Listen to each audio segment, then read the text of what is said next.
명절설 잘 보내셨습니까?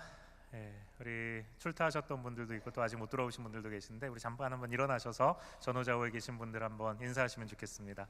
반갑습니다. 오늘 함께 하나님 앞에 나아가 예배하겠습니다.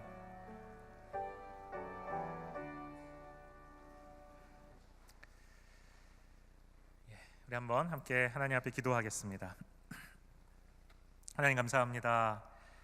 감사의 계절에 하나님 앞에 우리가 늘 감사한 마음 가지고 하루하루를 살다가 또 이번 주간에 한 주를 보내고 또 가족들과 또 사랑하는 이들과 함께 또 그 기쁨과 감사를 나누다가 또 이 주일에 함께 모였습니다. 오늘 예배를 주님께서 받으시고 또 특별히 하나님의 말씀 듣고자 하오니 이 말씀 가운데 주님 우리에게 깨닫게 해주시고 또 알게 해주시고 결단케 해 주옵소서. 예수 그리스도의 이름으로 기도합니다. 아멘. 한 불행한 사람의 이야기를 들려드리려고 합니다. 그에게서 먼저 사라지기 시작한 것은 청력이었습니다. 방에 걸어놓은 벽시계의 초침 소리가 너무 커서 시계 배터리를 빼야만 잠을 잘 수 있을 정도로 예민했던 그의 귀가 자신도 알지 못하는 사이에 조금씩 어두워지기 시작했습니다. 그러더니 어느새 옆에서 큰 소리로 불러도 듣지 못할 정도가 되어버렸습니다. 그 다음으로는 점점 눈이 희미해지기 시작했습니다. 사라진 청력을 대신해서 대신하던 그 시력조차 이제 완전히 잃어버리게 되자 그는 오랜 시간 동안 낙담한 채 슬퍼했습니다. 눈과 귀를 차례로 잃어버린 뒤에 얼마 지나지 않아서 그에게 남아있던 나머지 감각들도 차례로 마저 사라지기 시작했습니다. 냄새를 맡지 못하게 되었고 어느덧 차가움과 뜨거움도 느낄 수 없게 되었습니다. 그에게 있던 모든 감각이 다 사라져버린 것입니다. 어떻게 이런 일이 일어날 수 있었을까요? 이 사람은 누구일까요? 이 불행한 사람은 바로 오늘 우리가 읽은 에베소 성도들 중에 굳은 마음을 가진 사람들에 대한 비유입니다.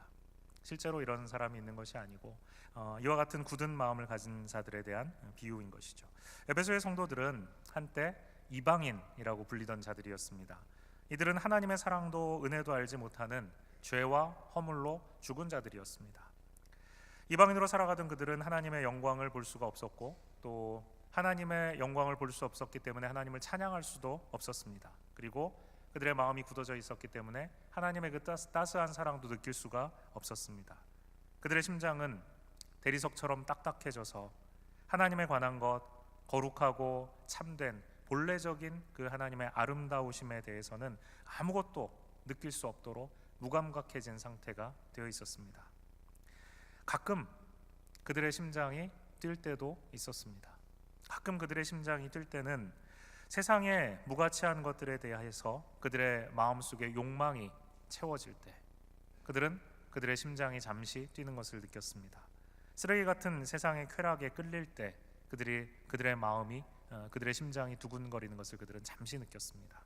그러나 막상 그런 쾌락이 잠시 그 마음을 만족시켰나 싶다 하면 얼마 지나지 않아서 그들의 마음은 더욱 단단하게 굳어져 버렸습니다. 바로 이들은 하나님의 사랑 바깥에 있는 자들이었습니다. 이방인들은 하나님의 은혜 바깥에 추방된 자들이었습니다. 이들은 하나님 안에서만 느낄 수 있는 그 참된 기쁨을 맛볼 수 없는 자들이었습니다. 이들을 성경은 이방인이라고 부릅니다.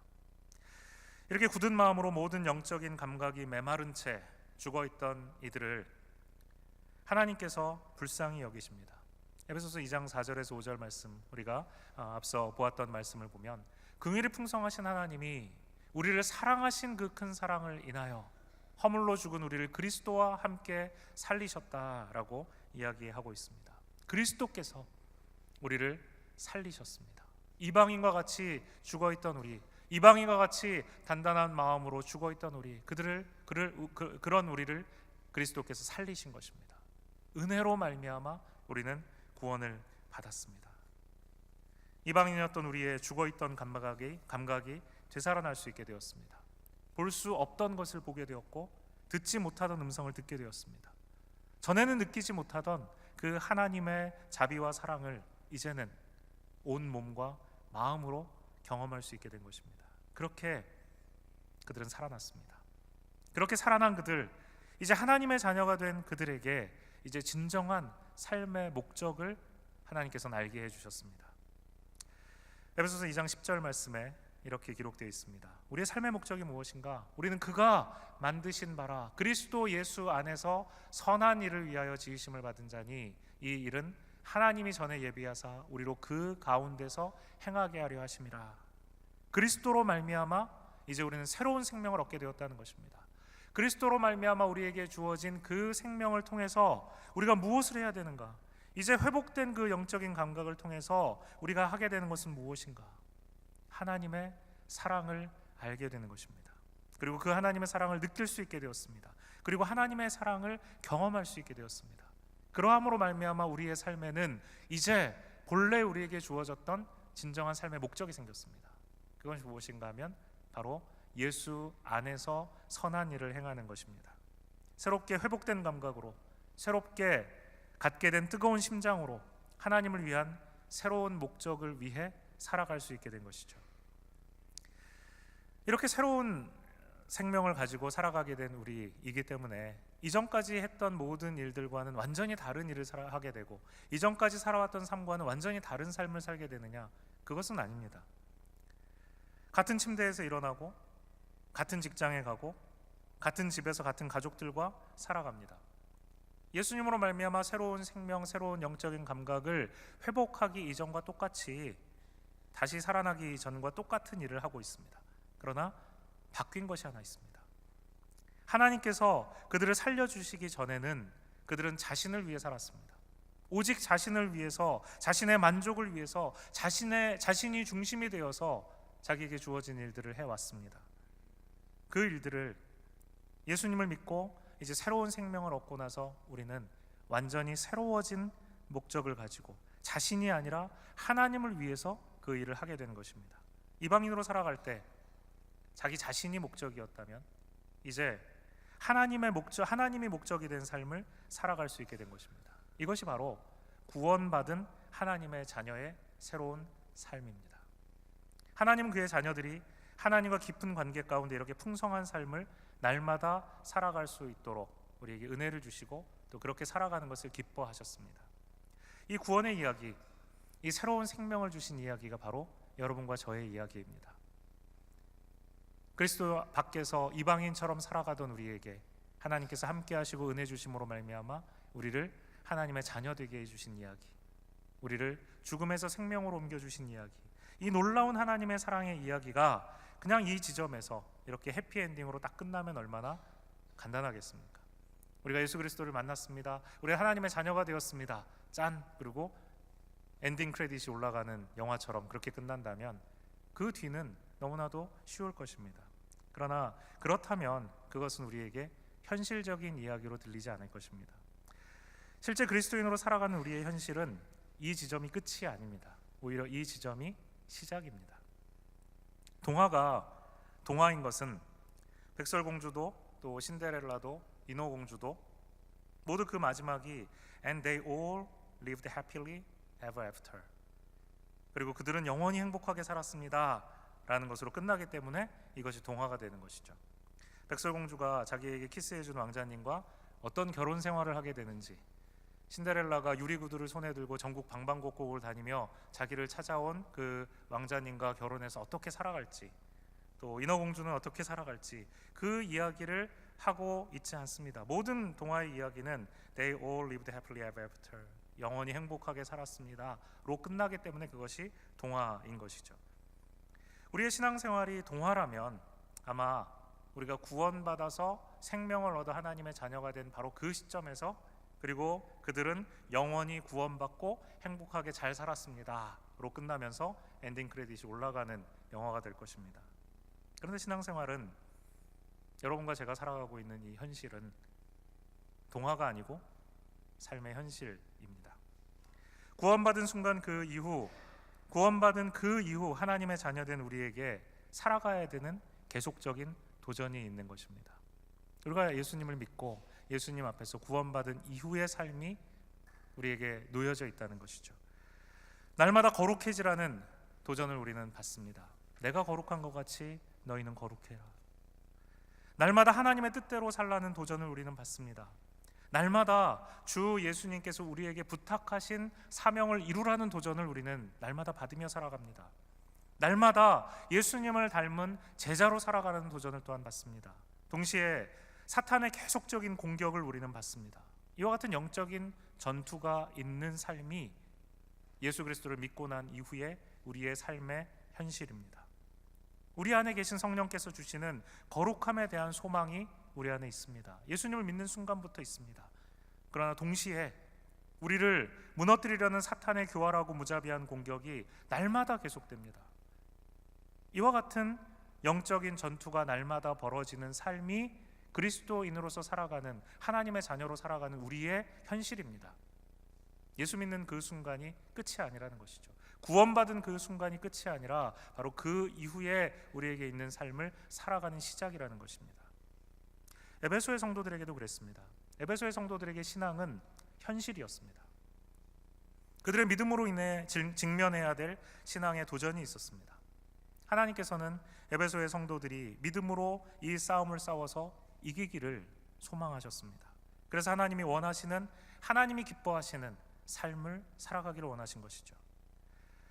그러나 이런 하나님의 기대와는 달리 에베소의 성도들 중에 많은 이들이 다시 예전에 그들이 하나님을 알지 못했을 때처럼 다시 이방인의 생활 방식으로 돌아가게 되었습니다.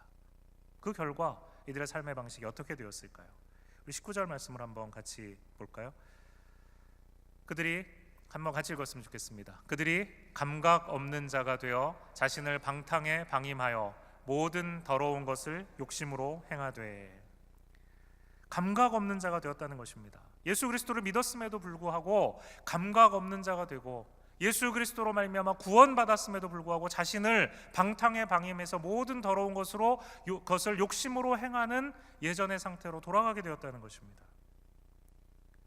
이들은 다시 예수 그리스도로 말미암아 그들에게 띄어진 영적인 시각, 듣게 된 영적인 청각, 영적인 감각, 느낄 수 있는 그 모든 것을 다 잃어버린 채 예전처럼 이방인의 삶, 이방인의 방식으로 돌아가게 되었다는 것입니다. 마치 이방인처럼 하나님의 구원받은 자녀임에도 불구하고 자신을 방탕에 방임하는 것입니다. 모든 더러운 것을 욕심대로 욕심껏 행하는 것입니다. 이렇게 영적인 감각을 구원받았음에도 불구하고 다시 잃어버린 이들의 특징이 있습니다. 그것이 18절 말씀입니다. 우리 18절 말씀도 함께 같이 한번 읽어볼까요? 그들의 총명이 어두워지고 그들 가운데 있는 무지함과 그들의 마음이 굳어짐으로 말미암아 하나님의 생명에서 떠나 있도다. 총명이 어두워지고 그들 가운데 있는 무지함과 그들의 마음이 굳어짐으로 말미암아, 그들의 마음의 굳어짐으로 말미암아 그들이 인식할 수 있는 이 총명 의식도 희미해져 버리고, 그들 가운데는 무지함이 가득 차고, 그리고는 심지어 그들의 마음이 예전처럼 굳어지게 되었다는 것입니다. 그들은 하나님의 생명에서 떠나서 마치 멸망당할 이방인처럼 그렇게 살아가게 되었다는 것입니다. 구원받은 하나님의 자녀의 이야기입니다. 지금 구원받지 못한 이방인, 구원받기 전의 이야기를 하고 있는 것이 아닙니다. 구원받은 하나님의 자녀임에도 불구하고 예수 그리스도의 은혜로 말미암아 새로운 생명을 가지게 되었음에도 불구하고 다시 예전처럼 이방인의 삶의 방식을 살아가고 있는 그와 같은 사람들을 이야기하고 있는 것입니다. 구원받은 하나님의 자녀임에도 어떻게 이렇게 참담한 상태, 멸망당할 이방인처럼 하나님의 생명에서 떠나서 살아갈 수 있게 됐을까요? 이 이야기가 여러분에게 낯선 이야기로 들리십니까? 구원받은 하나님의 자녀임에도 불구하고 여전히 죄 가운데 기울어지려는 우리의 모습이 바로 이와 같은 모습이 아닙니까? C.S. 루이스가 쓴 스크루테이프의 편지라는 책이 있습니다. 아마 읽어보신 분들이 있으시죠? 고전이죠. 이 책은 독특한 책입니다. 보통은 이 성도의 관점에서, 하나님의 관점에서 책을 쓰게 되는데, 이 책은 사탄의 관점에서 쓴 책입니다. 사탄의 관점에서 어떻게 하면 성도들을 유혹해서 하나님으로부터 멀어지게 할 수 있을지, 사탄의 전략 전술집 같은 이 우화입니다. 삼촌인 마귀가 이제 새롭게 이 그리스도인을 맡아서 책임지고 그 사람을 하나님으로부터 멀어지게 만들려는 책임을 받은 신참 마귀인 조카 워무드에게 그가 맡은 환자, 그리스도인들을 이렇게 환자라고 부릅니다. 그러니까 이 마귀 한 명 한 명이 자기의 환자가 있는 거예요. 마귀 하나하나가 자기의 환자들을 데리고 있는 것입니다. 그 환자 그리스도인을 어떻게 하면 철저하게 타락시킬 수 있을지 그 방법을 알려주는 것입니다. 그러니까 이 삼촌 마귀가 조카 마귀를 멘토링하는 편지입니다. 조카 마귀가 자기가 겪고 있는 일들을 삼촌에게 편지를 쓰면 삼촌이 거기에 대해서 친절하게 너는 이런 일을 겪었다고 하는데 그럼 이것을 이렇게 해봐라 라고 이야기해주는 책이죠. 이 책에서는 화자가 마귀이기 때문에 하나님을 부를 때 원수라고 부릅니다. 그리고 사탄은 우리 아버지라고 부릅니다. 그래서 이 처음에 읽을 때는 좀 헷갈리고 어리둥절합니다. 좀 조심해서 읽어야 돼요. 삼촌 마귀가 조카에게 한 편지 조언 중에 이런 것이 있습니다. 들어보십시오. 알다시피 우리가 진로를 틀어놓은 덕분에 이 환자 그리스도인은 이미 하나님의 원수의 궤도에서 이탈하고 있는 중이다. 그러니까 이 마귀가 궤도를 이렇게 좀 틀어놓았기 때문에 그리스도인이 하나님의 궤도에서 이탈하고 있는 중이라는 것이죠. 계속해서 있습니다. 하지만 환자 자신은 진로 변경에 영향을 끼친 모든 선택들이 얼마든지 취소 가능한 사소한 것들이라고 믿게 해야 한다. 속도가 느리긴 하지만 여하튼 자신이 지금 태양으로부터 등을 돌려서 차갑고 어두운 공간의 끝으로 가고 있다는 생각을 절대 허용해서는 안 돼. 환자가 여전히 교회에 드나들며 성찬에 참여한다는 말을 내가 반기다시피 한 이유가 여기 있다. 여러분 정신을 바짝 차리고 지금 이 마귀의 전략을 잘 살펴보아야 합니다. 여러분 한번 생각해 보십시오. 우리의 손이 갑자기 뜨거운 불에 닿게 되면 어떻게 됩니까? 갑자기 뜨거운 불에 닿게 되면 깜짝 놀라서 얼른 손을 움츠리게 되는 것입니다. 이것이 자연스러운 것이죠. 마귀도 마찬가지로 우리에게 접근합니다. 우리가 갑자기 하나님께 대해서 어떤 큰 죄를 범하도록 우리를 유혹하면 아직 영적인 감각이 우리 안에 살아있는 상태에 있는 성도는 움츠러들게 됩니다. 그리고는 정신을 차리고 회개하면서 주께 돌이켜서 경건을 회복하려고 하는 것이죠. 그러니까 이렇게 되면 사탄의 입장에서는 환자를 놓친, 그리스도인을 놓친 대실패가 되는 것입니다. 그래서 마귀는 이렇게 얘기합니다. 명심하거라. 중요한 것은 네가 환자를 원수에게서 얼마나 멀리 떼어놓느냐 하는 것, 그것 한 가지뿐이다. 아무리 사소한 죄라도 그것이 쌓여서 인간을 빛으로부터 아무것도 아닌 것으로 조금씩 끌어올 수 있으면 그만이다. 만약 도박으로 그런 효과만 낼 수 있다면 살인을 유도하는 것보다 못할 게 없다. 사실 가장 안전한 지옥행 길은 한 걸음 한 걸음 가게 되어 있다. 그것은 경사도 완만하고 걷기도 쉬운 데다가 갈래길도 이정표도 표지판도 없는 길이지. 이렇게 얘기하는 것입니다. 중요한 것은 그리스도인을 하나님으로부터 얼마나 멀리 떼어놓는가 하는 것, 그것 한 가지뿐이라는 것입니다. 그리고 그것을 하기 위한 가장 좋은 방법은 마귀가 이야기할 때는 바로 가장 쉬운 것 한 가지의 죄를 계속해서 짓도록 만들라는 것입니다. 그것을 통해서 하나님으로부터 성도를 떼어놓을 수 있다는 것이죠. 지난주에 제가 여러분과 나누었던 말씀 기억하십니까? 그리스도를 닮아가는 길은 오르막과 같다라고 말씀드렸습니다. 반대로 세상을 닮아가는 길은 내리막과 같다고 했습니다. 우리는 그리스도를 향해서 그 오르막을 향해서 매일매일 온 힘을 다해서 한 걸음씩 꾸준히 전진해 나가야 된다 말씀드렸죠. 그렇지 않으면 어떻게 됩니까? 우리는 올라갈 때와는 비할 수 없이 빠른 속도로, 그리고 자신도 주체할 수 없이 무서운 속도로 이 내리막길을 내려가게 되는 것입니다. 세상을 닮아가고 죄를 향해서 내려가는 이 내리막길, 그 길을 우리는 걸어가게 된다는 것입니다. 가만히 있으면 저절로 이 내리막길로 달려갈 수 있다라고 말씀드렸습니다.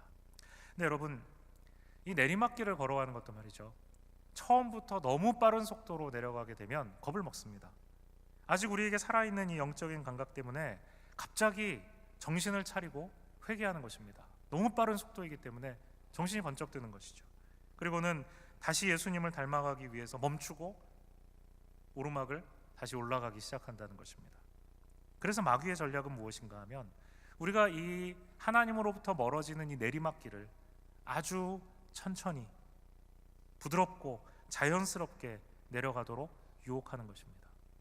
우리가 지금 내려가는지 스스로 인식도 못하는 채 내려가도록 만든다는 것입니다. 우리가 살아가면서 행하는 은밀한 죄들은 얼마든지 취소 가능한 사소한 것들이라고 우리에게 생각하게 한다는 것입니다. 이 정도 죄쯤이야. 내가 언제든지 마음만 먹으면 끊을 수 있어. 지금 내가 마음을 안 먹어서 그렇지 이건 너무 사소한 죄이기 때문에 내가 마음만 먹으면 자유롭게 끊을 수 있어. 그렇게 서서히 조심스럽게 내리막으로 내려가다 보면 어느새 우리의 영적인 감각이 무뎌지기 시작합니다. 설교의 서두에 말씀드렸던 이 청력과 시력 그리고 모든 감각을 결국은 다 잃어버린 이 불행한 사람처럼 우리는 우리의 모든 영적인 감각을 잃어버리고 굳은 마음을 가진 이방인과 같은 상태에 자기도 모르는 상태에 빠져들게 된다는 것입니다. 이 모든 것이 이와 같은 큰 비극이 사실은 아주 작은 죄, 모두가 사소하게 생각하는, 어쩌면 이 정도는 누구나 다 할 수 있는 것 아니야 라고 생각하는 바로 그 작은 죄, 마음만 먹으면 얼마든지 취소 가능한 사소한 것들로부터 시작되었다는 사실을 여러분 기억하시기 바랍니다. 마귀의 전략은 우리를 참 빛이신 하나님으로부터 한 걸음이라도 멀어질 수 있도록 만드는 것입니다. 우리가 죄악을 향해서 한 발을 내딛는 순간 하나님으로부터는 저만치 멀어지게 되는 것입니다. 그러므로 스스로 범하는 죄들을 사소하다고 생각하고 언제나 마음만 먹으면 이런 사소한 죄들쯤은 당장 그만둘 수 있다고 믿고 오히려 그런 죄들을 은밀히 즐기고 있는 이런 어리석고 불행한 자들이 만약 오늘 이 말씀을 듣고 있는 우리 중에 계시다면 지금 즉시 그 길에서 돌이켜야 합니다. 사도 바울은 이와 같이 죄악의 길로 천천히 그러나 꾸준히 하나님으로부터 멀어지는 이 길을 천천히 그러나 꾸준히 걸어가서 결국은 이방인과 같이 마음이 굳어지고 무감각해져 버린 자들에게 엄중하게 권면하고 있습니다. 20절 말씀에 사도 바울이 이렇게 얘기하죠. 오직 너희는 그리스도를 그같이 배우지 아니하였느니라. 한번 같이 읽어볼까요? 20절 말씀. 오직 너희는 그리스도를 그같이 배우지 아니하였느니라. 저는 에베소서를 읽어가다가 바로 이 4장 20절에 가게 되면 마치 망치로 뒤통수를 얻어맞은 것 같은 큰 충격을 받게 됩니다. 오직 너희는 그리스도를 그같이 배우지 아니하였느니라.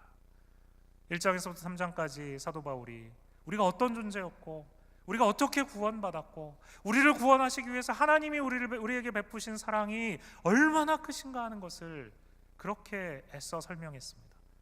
그리스도가 누구인지 우리는 배웠습니다. 그렇게 그리스도를 배운 성도가 다시 이방인처럼 죄악의 자신을 방임하고 유혹의 욕심에 넘어가고 방탕한 삶을 살아가며 결국은 딱딱하게 굳어진 마음으로 영적인 모든 감각을 다 잃어버린 채 다시 이방인처럼 살아가는 것, 그것은 하나님이 우리에게 원하시는 것이 아니라는 것입니다. 오직 너희는 그리스도를 그같이 배우지 아니하였느니라. 너희가 배운 그리스도는 너희가 그렇게 행하는 것을 원치 않는다는 말입니다. 우리가 배운 그리스도, 우리가 알게 된 그리스도는 결코 우리가 세상의 방식으로 살아갈 때 따를 수 없는 분입니다. 우리가 세상의 사고방식과 세상의 가치관과 세상이 요구하는 삶의 모습으로 살아가면 우리는 결코 우리가 배운 예수 그리스도를 따라갈 수 없다는 것이죠. 우리의 삶의 방식은 이제 완전히 세상의 그것과는 달라야 된다는 말입니다. 그렇다면 영적으로 예민한 감각을 가지고 뜨거운 심장으로 그리스도를 따르는 하나님의 자녀, 하나님의 거룩한 백성은 어떤 삶을 살아야 하는 것입니까? 22절과 24절의 그 말씀을 우리에게 하시고 계십니다. 너희는 유혹의 욕심을 따라 썩어져가는 구습을 따르는 옛 사람을 벗어버리고 오직 너희의 심령이 새롭게 되어 하나님을 따라 의와 진리의 거룩함으로 지으심을 받은 무엇을 입으라고요? 새 사람을 입으라라고 말하고 있습니다. 우리가 마음이 굳어진 옛사람 이방인의 삶의 방식이 아니라 하나님의 자녀의 생활 방식으로 살아가기 위해서는 옛사람을 벗어버리고 새 사람을 입어야 된다는 것입니다. 옛사람을 그대로 입은 채로 그 위에 새 사람을 입을 수 없다는 것입니다.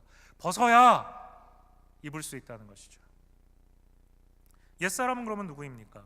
옛사람은 마음이 굳어서 영적인 감각을 잃어버린 채 세상의 방식을 따라가는, 구원받았음에도 불구하고 이방인과 같이 살아가고 있는 사람들입니다. 이방인의 가치관, 이방인의 인생 목표, 이방인의 우선순위를 여전히 가지고 살아가는 사람들입니다. 자신이 주인이라고 착각하면서 사실은 자신이 아니라 사탄을 주인으로 섬기고 살아가게 되는 사람들입니다. 그렇다면 새 사람은 어떤 삶의 방식을 살아가는 사람입니까? 그들은 그리스도를 따라 그리스도로 말미암아 구원받은 자, 그래서 예민한 영적인 감각을 가지고 있는 자들입니다. 그래서 하나님께 날마다 나아가기 위해서 깨어있는 자들, 그와 같은 삶의 방식을 가지고 살아가는 자들입니다. 하나님의 자녀에게 합당한 삶의 목표를 가지고 있습니다. 그리스도를 따르기에 합당한 가치관을 가지고 있습니다. 하나님이 기뻐하시는 제자로서의 삶의 우선순위를 두고 살아가는 사람입니다. 이들은 자기 자신이 주인이 아니라 하나님이 자기 인생의 주인임을 알고 살아가는 사람들입니다. 그리고 하나님께만 충성하는 삶을 살아가는 사람들입니다. 주님께서 우리에게 원하시는 것은 구원받은 사람으로서 옛 사람을 벗어버리고 이방인과 같은 가치와 사고방식과 사탄을 주인으로 삼는 삶이 아니라 바로 이와 같이 그리스도께서 우리를 새롭게 하신 심령을 가지고 하나님을 나의 주인으로 모시고 하나님이 원하시는 인생의 목표와 가치관을 가지고 그렇게 살아가는 삶을 원하신다는 것이죠. 우리가 이와 같은 새 사람의 합당한 삶을 그러면 어떻게 살아갈 수 있을까? 어쩌면 우리는 한두 번 이와 같은 새로운 삶을 새 사람을 입은 그와 같은 모습으로 삶의 방식으로 살아보다가 힘들고 어려워서 포기했을지도 모르겠습니다. 이와 같이 하나님이 주인 되시는 삶을 산다는 것은 너무나도 어렵구나. 하나님이 나의 가치의 중심이 되신다는 삶을 산다는 것은 너무나도 추상적이고 어려운 일이겠구나. 그리고는 그냥 포기하는 것입니다. 그리고 다시 옛사람의 습관, 이방인의 생활 방식으로 돌아가는 것입니다. 이렇게 살지 않을 수 있는 방법이 무엇일까? 22절이 옛사람에 대해서 이야기하고 있죠. 너희는 유혹의 욕심을 따라 썩어져가는 구습을 따른 옛사람을 벗어버리라 라고 22절이 말합니다. 그 다음에 24절에서 새 사람에 대해서 얘기합니다. 하나님을 따라 의와 진리의 거룩함으로 지으심을 받은 새 사람을 입으라. 옛사람과 새 사람, 옛사람을 벗어버리고 새 사람을 입는 것 사이에 바로 이 23절이 기록되어 있습니다. 23절만 여러분 한번 같이 읽어보시겠습니까? 오직 너희의 심령이 새롭게 되어, 다시 한번요, 오직 너희의 심령이 새롭게 되어. 바로 이 한 절, 우리의 심령이 새롭게 되는 것, 그것이 바로 우리가 옛사람을 벗고 새 사람을 입을 수 있는 비결이라는 것입니다. 심령이 새롭게 된다, 이것이 도대체 무엇입니까? 심령이 새롭게 된다는 것은 단순히 한 번 우리의 심령을 좀 새롭게 했다는 것이 아닙니다. 반복해서 계속적으로 우리가 우리의 심령을 날마다 새롭게 하고 있다는 것을 말하는 것입니다. 이 심령이 새롭게 된다는 것에 대해서 21절에서 조금 더 자세하게 설명합니다. 진리가 예수 안에 있는 것 같이, 21절 말씀이죠. 진리가 예수 안에 있는 것 같이 너희가 참으로 그에게서 듣고 또한 그 안에서 가르침을 받았을진데, 듣고 가르침을 받는 것입니다. 진리를 듣고 진리의 가르침을 받는 것입니다. 예수님 안에 바로 그 진리가 있습니다. 예수님 안에 있는 진리를 우리가 듣고 그 진리로 가르침을 받는 것, 그것이 우리의 심령이 새롭게 될 수 있는 방법이라는 것입니다. 진리 되신 예수, 그의 말씀, 그 진리를 우리가 계속해서 듣고 그것을 배울 때 우리의 심령이 날마다 새로워진다는 거죠. 그것이 우리를 감각 없는 자의 길, 이방인의 길이 아니라 말씀을 배워 그리스도를 닮아가는 길을 걸어가게 해주는 비결이 되는 것입니다. 그렇다면 이제 우리는 이 말씀에 비추어서 우리 자신을 살펴보아야 합니다. 여러분은 감각 없는 자와 같이 구원은 받았지만, 하나님의 자녀는 되었지만, 현실의 삶 속에서 끊임없이 사탄의 유혹에 이끌려서 한 걸음 한 걸음 자기도 모르는 사이에 하나님부터 멀어지는 내리막길인 줄도 모르고 어둠을 향해 가는 길인 줄도 모르고 계속해서 그 내리막을 걸어가고 있지는 않습니까? 그리스도의 은혜로 말미암아 구원받았지만, 그래서 예수님을 닮은 새 사람을 한때는 입었지만 계속적으로 진리의 말씀을 듣고 배우는 일에 실패해서 다시 구원받기 전의 상태, 새 사람을 벗어버리고 옛 사람을 다시 입는 그와 같은 이방인의 삶으로 돌아가는 그와 같은 일이 있지는 않습니까? 여러분, 짐에서 운동하고 땀에 푹 젖은 옷, 땀 냄새가, 악취가 나는 그 옷을 다 벗고 샤워실에 들어가서 샤워를 하고 나와서 다시 그 냄새나는 옷을 주워 입는 사람은 아마 없을 것입니다. 그리고 그 옷을, 그 땀에 젖은 옷을 입고 침대에 들어가 잠을 자려고 하는 사람은 아마 아무도 없을 것입니다. 그런데 우리가 영적인 삶에 있어서는 그와 같은 어리석은 행동을 참 자주 많이 범하고 있는 것 같습니다. 새 사람을 입혀주셨는데, 우리의 심령을 새롭게 해주셔서 우리에게 새 사람을 입혀주셨는데, 그 새 사람을 벗어버리고 냄새나고 더러운, 하나님이 슬퍼하시고 미워하시는 옛사람의 옷을 다시 입고 살아가는, 어울리지 않는 삶을 살아가는 하나님의 자녀가 많다는 것입니다. 그리스도의 은혜로 구원받아 예수님을 닮은 새 사람을 입었지만 계속적으로 진리의 말씀을 듣고 배우는데 실패하기 때문에 다시 구원받기 전에 이방인의 삶으로 돌아가는 것입니다. 그리고 옛사람의 악취나는 더러운 옷을 날마다 새롭게, 그 옷을 마치 새 옷인 양 입고 다니는 것이죠. 여러분이 지금 입고 계신 옷은 어떤 옷입니까? 이 말씀을 거울 삼아 여러분의 모습을 한번 비춰보시기 바랍니다. 만약 여러분이 입고 계신 옷이 옛 사람의 더럽고 냄새나는 옷이라면, 구원받아서 하나님의 자녀가 된 여러분의 신분에 전혀 걸맞지 않는 죄악의 냄새나는 더러운 옛사람의 옷이라면 이제 그 옷을 갈아입으셔야 합니다. 그렇게 할 수 있는 방법은 하나님의 말씀, 그 진리의 말씀으로 심령을 새롭게 하는 것입니다. 진리의 말씀을 듣고 그 말씀을 배워서 그리스도를 닮는 것만이 우리의 심령을 새롭게 해서 새 옷을 입을 수 있는 방법입니다. 여러분은 현재 이 진리의 말씀을 듣고 배워서 심령을 새롭게 함으로 그리스도를 닮아가는 길을 걸어가고 계십니까? 한 번이 아니라 날마다 계속해서 하나님의 이 진리의 말씀 속에 거하며 심령을 새롭게 하는 그 일을 반복해서 순간순간 행하며 그렇게 주님이 주시는 새로운 옷을 입고 계십니까? 작은 노력이라도 그리스도를 닮아가기 위해서 여러분이 노력하고 계시는 것이 무엇이 있습니까? 일평생 작은 수도원에서 하나님을 바라보는 훈련을 끊임없이 했던 이 로렌스 형제라는 사람이 있습니다. 그가 하나님께 나아가는 법에 대해서 이와 같은 글을 남겼습니다. 하나님께 나아가는 방법에 대해 발견한 것을 제가 솔직하게 나누겠습니다. 모든 것은 하나님께 나아가는 데 방해가 된다고 생각되는 것들 전부를 강력하게 거부하는 데 달려 있습니다. 하나님께 나아가는 데 방해가 된다고 생각하는 것들 전부를 강력하게 거부하는 데 달려 있습니다. 우리가 하나님께 나아가게 되는 것, 그리스도를 닮아서 그의 제자로 살아가게 되는 것, 그것은 전적으로 우리가 하나님께 나아가게 되는 것을 방해하는 것들 전부를 강력하게 거부하는 데 달려있다라고 말하죠. 하나님께 나아가는 데 방해가 된다고 생각하는 것들. 문제가 하나 있습니다. 만약에 우리가 여전히 굳은 마음, 영적으로 무감각해져서 아무것도 느낄 수 없는 상태에 있다라고 한다면, 우리는 우리의 삶 속에 일어나고 있는 일들, 내가 행하고 있는 일들, 내가 느끼고 있는 일들, 그런 일들이 하나님께 나아가는 것을 방해하는 일인지 아닌지 조차 알 수 없다는 것입니다. 우리 안에 새로워진 마음만이, 우리 앞에 놓인 하나님께 나아가는 데 방해가 되는 것들이 무엇인지 알 수 있도록 해줍니다. 마음이 새로워지지 않으면, 그래서 우리의 심령이 깨어나지 않으면, 우리의 영적인 감각이 하나님의 말씀으로 말미암아 새로워지지 않으면, 엄연히 우리를 가로막고 있는, 하나님께 나아가는 것을 가로막고 있는 것임에도 불구하고 그것이 하나님께 나아가는 것을 방해하는 것인지 깨닫지도 못한다는 것입니다. 그리고 그것을 마치 귀한 보물인 양, 나의 삶을 리프레시해 주는 것인 양, 그것을 아끼고 좋아하고 그것을 추구합니다. 우리가 하나님의 말씀을 듣고 그 가르침을 받을 때, 바로 그때 우리의 영적인 감각이 예민해집니다.